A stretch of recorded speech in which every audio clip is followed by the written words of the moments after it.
Bonjour et bienvenue dans cette première vidéo de 2022 dans laquelle nous allons parler du bilan 2021, bien sûr l'actualité avec les banques centrales, l'inflation, les records sur les marchés financiers, l'immobilier et puis nous allons voir quelques perspectives pour 2022.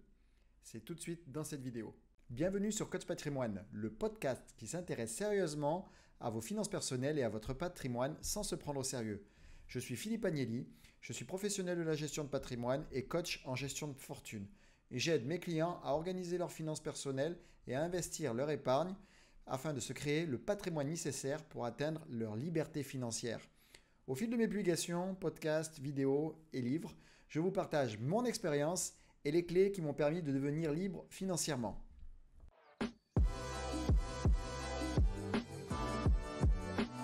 Alors l'année 2021 s'est terminée il y a quelques jours. J'espère que vous avez passé de bonnes fêtes de fin d'année et je vous souhaite meilleurs vœux pour cette année 2022 qui commence. Alors avant de parler des perspectives 2022, il faut dresser un bilan de 2021.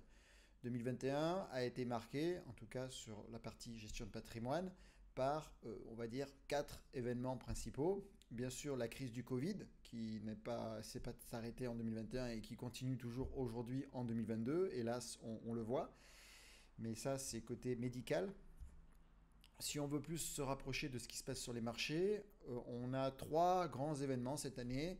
Les politiques des banques centrales, le retour de l'inflation, assez forte, et les records qu'on a connus sur les marchés boursiers. Donc les marchés boursiers, effectivement, une très bonne année. L'année dernière, 2021 a été une très bonne année. Par exemple, le CAC 40 a pris plus de 30%, poussé essentiellement par les cycliques et puis les secteurs du luxe.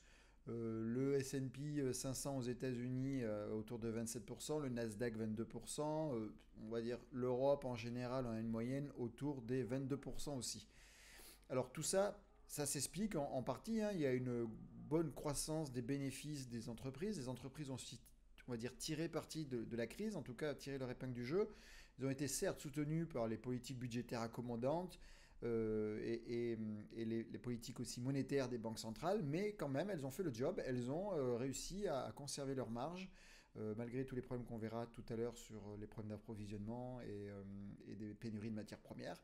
Voilà, ce qui a permis aujourd'hui, les résultats de ces sociétés-là sont bien en adéquation avec leurs bénéfices, sauf peut-être certaines valeurs comme vous l'avez vu, Apple qui vient de passer les 3000 milliards de capitalisation, c'est énorme, c'est le PIB de la France, c'est plus que l'ensemble des entreprises du CAC 40. Mais pour ça, il y a d'autres raisons, on y reviendra dans une prochaine vidéo. Nous, chez Signature Patrimoine, on investit, on aime bien investir dans les choses que l'on comprend, que l'on connaît. On a choisi d'investir dans des thématiques, puisque les thématiques sont assez simples à comprendre. Par exemple, si on a une thématique d'intelligence artificielle, qui a fait par exemple l'année dernière plus de 18%, ou une thématique sur les énergies vertes, ou en tout cas tout ce qui est l'écologie et l'avenir de l'écologie. On a un fonds qui a fait autour des 20% l'année dernière, 19,7%. Ou sinon des thématiques comme l'eau, qui est une thématique favorite depuis un certain temps quand même. Ça fait plusieurs années que j'ai à titre personnel des fonds orientés sur l'eau. L'année dernière, on a fait une performance de l'ordre de presque 40%. Donc vous voyez, les fonds thématiques que nous avons choisis ont bien performé. Bien sûr, ces fonds dans nos allocations sont mélangés avec des fonds classiques et puis du fonds euro. Donc, tous nos clients ne font pas 40% sur l'année 2021. Mais en tout cas, les clients qui nous ont suivis avec la prise de risque contrôlée sur les thématiques ont des résultats très très intéressants sur 2021. Alors tout ça amène à des questions, hein. Aujourd'hui, quasiment tous les indices boursiers dans le monde sont à des records. En tout cas les principaux, hein, que ce soit aux États-Unis ou en Europe. Alors les clients me posent des questions, est-ce qu'il n'y a pas un emballement, est-ce qu'on va pas trop haut? Effectivement, on a l'adage, les arbres ne montent pas jusqu'au ciel, et on est d'accord. Il faut ramener ça dans le contexte. Comme je l'ai dit, les entreprises ont amélioré leur bilan, se sont désendettées, ont réussi à capter de la croissance. Et aujourd'hui, il y a plusieurs effets qui font que les valorisations sont, alors peut-être un petit peu hautes, mais en tout cas pas forcément exagérées, en tout cas pas en bulle de partout.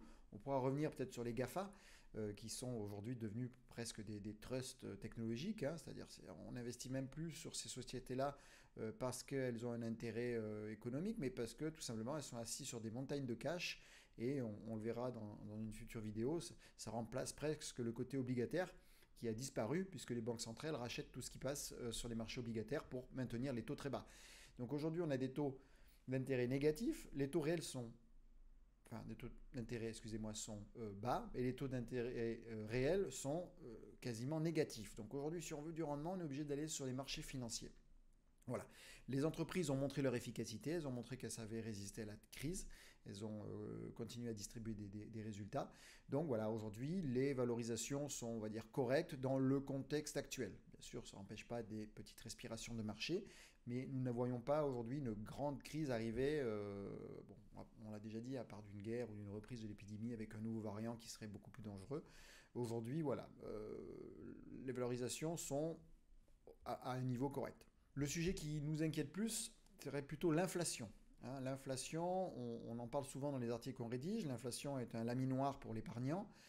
Par contre, ça permet de faire du bénéfice pour les investisseurs. On l'a vu tout à l'heure, hein, les personnes les clients qui nous ont suivis dans nos investissements, ont gagné de l'argent en 2021, ont gagné même beaucoup d'argent pour certains. Parce que tout simplement, ce sont les actifs qui prennent de la valeur avec l'inflation. Donc les actifs, on a les actifs immobiliers, on y reviendra en fin de vidéo, et puis les actifs sur les marchés financiers. Puisque comme on l'a vu, il n'y a plus de marché obligataire, enfin la BCE rachète tout et les taux sont très bas, et en ce début d'année 2022, les taux remontent un petit peu, les obligations baissent. Donc pour les épargnants qui ont de l'argent à placer et qui veulent devenir investisseurs, les marchés financiers sont incontournables, mais bien sûr en faisant attention où est-ce que l'on investit, et l'adage de ne pas tout investir, de mettre tous ses œufs dans le même panier. Mais pour ça, on peut vous accompagner. Voilà. La question qu'on avait sur l'inflation, c'était de savoir si elle serait provisoire du fait des pénuries qu'on a eues de matières premières. Hein. Toutes les économies étaient arrêtées en 2020, toutes les économies ont redémarré fin 2020, début 2021. Et effectivement, tout le monde avait besoin de matières premières en même temps. Les entreprises avaient très peu stocké ou avaient déstocké. Aujourd'hui, on voit qu'elle est un peu moins transitoire que ce qu'on a pu le croire. Mais on a toujours espoir, enfin en tout cas les banques centrales et les acteurs économiques ont toujours espoir d'une normalisation de l'inflation dans les prochains mois. C'est-à-dire de ne pas avoir une inflation galopante qui va créer de l'hyperinflation, mais plutôt une inflation contrôlée. Là aussi, les banques centrales ont un rôle à jouer. Hein. L'annonce récemment de la BCE, enfin en tout cas de la Fed, de remonter les taux. La BCE, je pense que ça sera un petit peu plus tard. En tout cas déjà de réduire les achats d'actifs sur les marchés. Donc les étapes sont réduction des achats d'actifs sur les marchés et ensuite augmentation des taux. Les deux peuvent être de façon concomitante aussi. La Fed a déjà commencé. On a eu peur d'un scénario à la 2018 où on avait eu un crack des marchés financiers lorsque la Fed avait commencé à vouloir réduire son bilan. Je pense que tout le monde a appris de cette période-là et aujourd'hui on a plutôt la hausse des taux rend crédibilité aux banques centrales et permet aux acteurs économiques de se dire voilà, les banques centrales ont quand même pris la problématique en question et on ne va pas avoir une inflation hyper galopante. Donc le rôle des banques centrales sera de maintenir des taux bas, mais sans fragiliser l'économie avec une hyperinflation qui ne arriverait que si l'on retrouve l'inflation dans les salaires. Alors c'est un petit peu le cas aux États-Unis, mais les États-Unis sont dans une typologie du marché du travail complètement différente de l'Europe. Donc en Europe, pour l'instant, nous sommes à l'abri de voir l'inflation à long terme. Dernier point, l'immobilier. Donc en 2021, 2021 année record sur l'immobilier, hein, 1 208 000 transactions d'après l'ordre des notaires. Donc c'est un record absolu. Tout ça porté par plusieurs raisons. Hein. Toujours l'attrait par l'immobilier des Français, hein, sur le placement préféré. Les prix ont augmenté. Hein, autour de 10-15%, avec des régions avec 25%, mais ça n'a pas empêché les Français d'investir. Les Français investisseurs avaient fait des économies pendant la période de pandémie, 12 mois avec souvent des salaires maintenus et des dépenses réduites, donc on s'est retrouvé avec la possibilité de faire un apport facilement. Les taux sont toujours historiquement bas, donc tout ça, on a un cocktail pour crainte de l'avenir, appétence pour la pierre, épargne résiduelle et taux très bas. Les investisseurs qui ont pu le faire se sont investis dans l'immobilier. Et en période d'inflation et de taux bas, c'est ce qu'il faut faire, hein, puisque les taux réels sont négatifs. Si vous empruntez de l'argent, rien que d'emprunter de l'argent, vous gagnez de l'argent avec l'emprunt que vous en avez fait.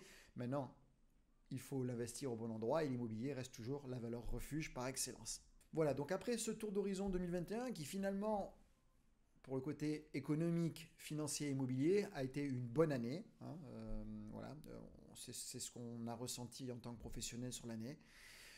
Maintenant 2022 commence et on va vous accompagner pendant toute cette année sur toutes ces thématiques. Bien sûr, toujours la crise de la Covid qui est là, donc on la surveille avec un variant Omicron qui sera plus ou moins contagieux. En tout cas, aujourd'hui, les acteurs économiques ne stressent pas par rapport à cette diffusion du virus. L'inflation à surveiller, on voit que les banques centrales sont quand même à la manœuvre pour la maintenir de façon correcte, et sachant que l'inflation est une bonne chose, un peu d'inflation dans une économie, c'est quelque chose qui est complètement vertueux. On a eu l'habitude pendant 10, même un petit peu plus, peut-être 12 ans, depuis la crise de 2008, de ne pas avoir d'inflation du tout. Aujourd'hui, elle revient, et c'est quelque chose qui est très sain. Il va falloir juste surveiller le taux d'endettement des entreprises, mais on a vu qu'elles s'étaient quand même nettement désendettées par rapport à la situation avant pandémie, et par rapport surtout aux États qui, eux, ont fait le contraire, ont fait grossir leurs dettes, et donc il ne faudrait pas qu'à un moment donné, les dettes soient insurmontables pour les États. Bon, pareil, les banques centrales sont derrière pour éventuellement être à la manœuvre si cela devait arriver, mais ça pourrait mettre un stress sur les marchés. Dernière chose qu'on va surveiller, ça sera l'immobilier. Donc pareil, à un moment donné, l'immobilier. Alors autant les actions, on peut avoir du Apple à 3000 milliards de dollars parce que bon, y a un effet rareté, il y a un effet sécurité sur l'action, mais ça reste toujours du virtuel. Acheter une action, normalement, on doit refléter les bénéfices de la société. Là, on est à 30 années de bénéfices sur Apple. On est à des multiples presque 200 sur Tesla, par exemple. Donc aujourd'hui, les investisseurs se posent des questions. 30 années, lorsqu'on achète une action Apple, on achète 30 fois les bénéfices. Donc on peut se le permettre sur des actions. On peut même avoir des multiples plus importants. L'immobilier, c'est pas la même chose. L'immobilier, vous logez des gens. Donc on ne peut pas d'un seul coup dire que pour se loger, il faut 100 ans de revenus. Donc ça, c'est pas possible. Donc à un moment donné, on a physiquement une limite. Donc il va falloir surveiller la hausse des prix de l'immobilier.